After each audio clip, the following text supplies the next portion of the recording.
guys. So I've never recorded a video, and I just thought I'm so overwhelmed with emotion at the Alzheimer's show that I needed to, more than anything, record this for myself to remember how I'm feeling right now. So it's my second day at the show, and yesterday we were filming a lot of interviews with some of the CEOs of some of the societies and the companies that specialise in healthcare and home care and products. We've had an amazing amount of support for Ethel film. Everyone's really excited, but it's not about that really. It's about spreading the message of BAT and every other charity out there that's doing something really amazing for Alzheimer's and dementia. I mean, I watched a guy in a wheelchair through a hip problem, so play a bit of table tennis at the bounce stand, and after moments he got out of the chair and he wanted to play. He wanted to play standing up, and it was just amazing to watch him come out of his shell and bring back memories of when he used to play rugby back in the day as a professional in Twickenham.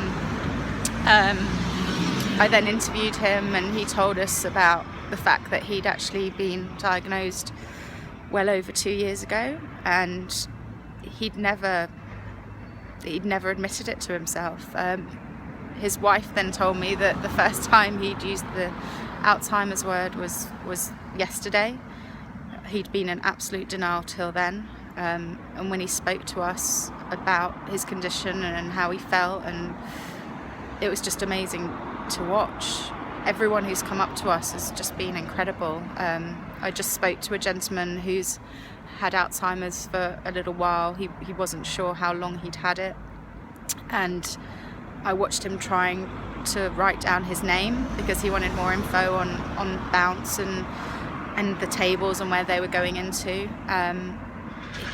He didn't remember how to write his own name, and it just broke me. It's so upsetting to see, but it's so important to get the message out there and just really try and get people listening and get the carers of the future realising that there is help out there. The amount of people coming up to us and saying that maybe, they've only just found out that, or suspect that one of their relatives has Alzheimer's or dementia, and they don't know what to do about it, has been just, nearly hundreds of people. And I just really wanted to note down for myself how I felt right now, and had to step outside because I'm a bit of a bawling mess in there. It's so important. I'm not a healthcare professional. I don't know anything about that side of it, but I am a filmmaker, I am a producer. I have contacts to a point. We need to get the message out there, and if it's through the medium of film, and if that's the way that we can do it, if that's the way that we can help, then nothing is more important than that right now. Just wanted to tell you guys about it and just be really honest about how I felt. Thanks for listening to my ramblings for nearly 4 minutes. I appreciate it, and please help us to help people out there who are in the same position. Thanks.